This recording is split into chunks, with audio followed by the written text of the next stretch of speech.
Unfortunately, you will never see these ever again. I also hate to not finish these because I typically do finish my projects. I've gotten really good about that. But they're just not what I want. And that's okay, but I don't feel like wasting my time on them. I'm not bored of them per se. I just think that I should go back to the drawing board and fix the major issues that they do have. This one specifically, I love the concept. I think it's great, but I think I want to redo it compositionally. So this concept will be coming back, but it just won't look exactly like this. It might look something more like this instead. You probably can't even tell what this actually is, but trust, I know what's happening. So we still have the sword. That's still a big part of the concept, but we have them kind of more closely together, and then maybe like the scenic part in the background. I'm thinking we're gonna go horizontal this time instead of vertical. That way they have room to stretch and all of that fabric can kind of lead the eye. So the figures will be kind of closer and it'll tell more like a love story. I just think right now they're kind of isolated, but I'm more focused on the connection between these two than anything. So I think they should be in each other's arms, specifically. Am I low-key sad because I love this face though? Maybe just a tiny bit, but that's okay. I'll still save the canvas. But until that happens, they will be going into exile, unfortunately, because I don't want to look at them any longer than I have to.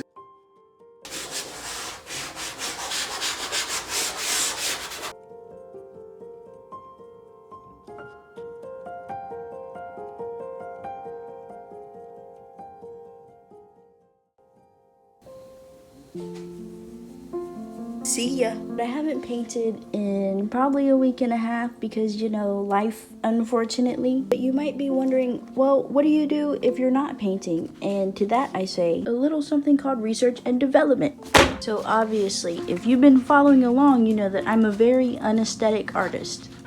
So if my paintings are beautiful, that's all I care about.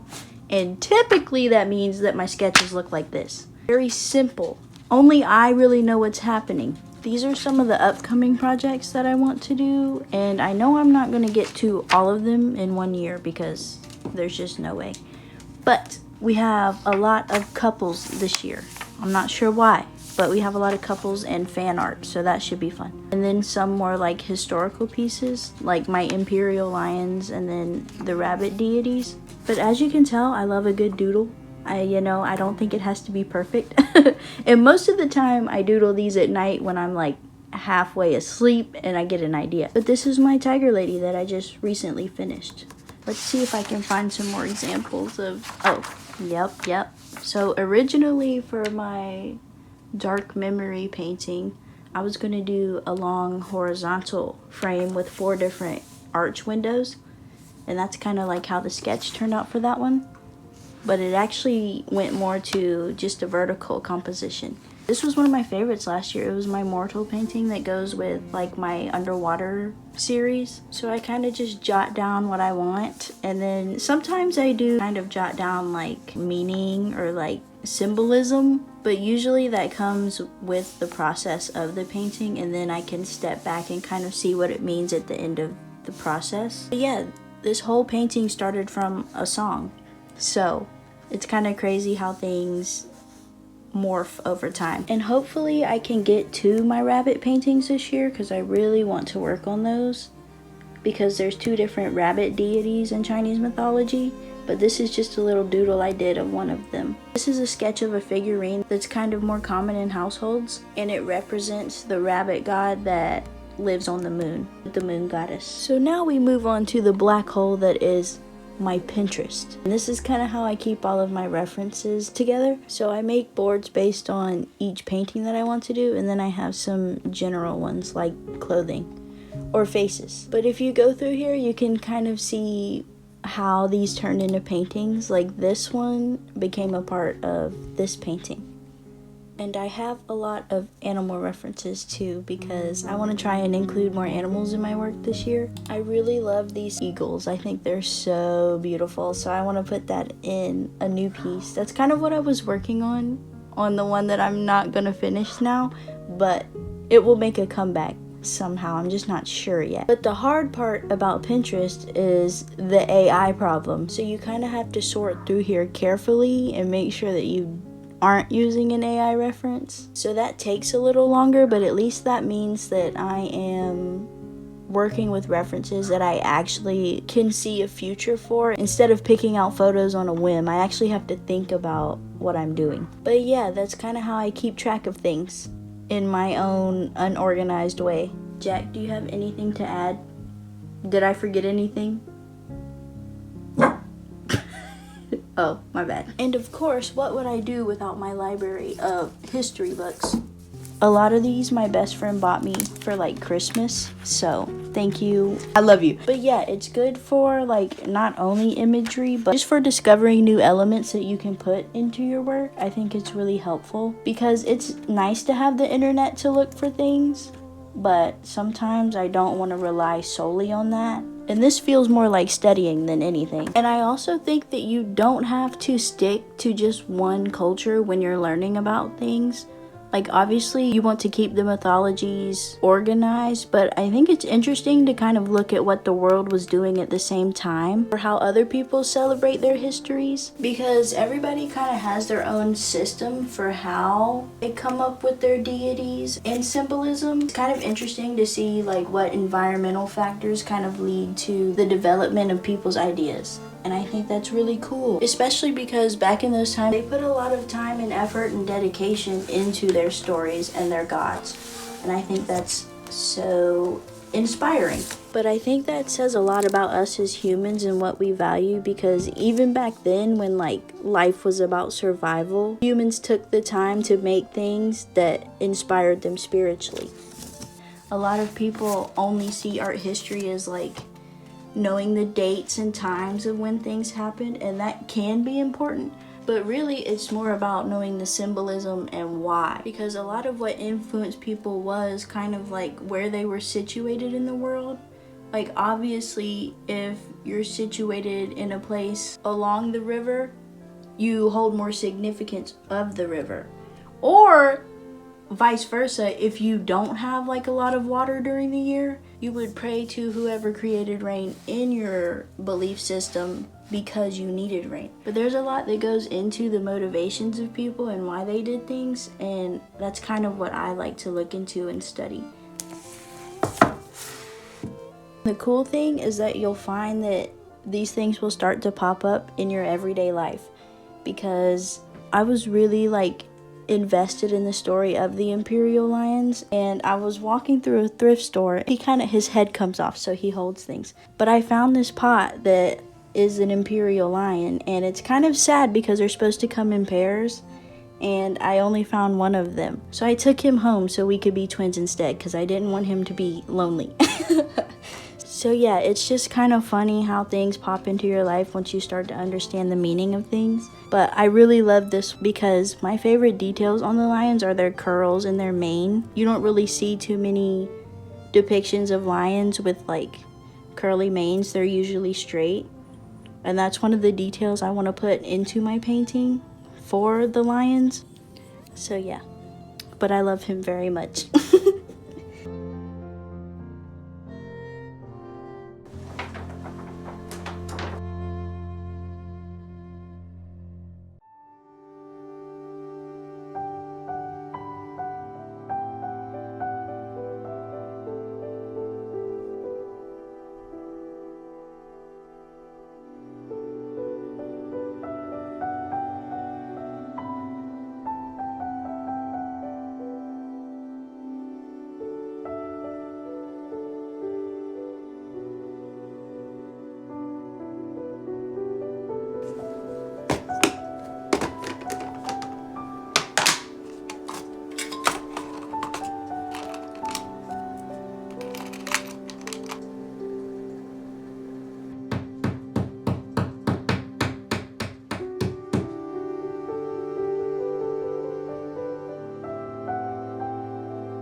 I want to move all of my books to my other bookshelf. I think so.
Like all I did was talk this vlog, so hopefully next time we can do more painting than yapping. I don't think I've talked that much in months actually. We'll have to do some sketching, some stretching canvases, priming canvases, the whole 9 yards, and hopefully we can get the base layers going. That's the plan. You never really know around here. I get sidetracked and I have way too many ideas in my head, obviously.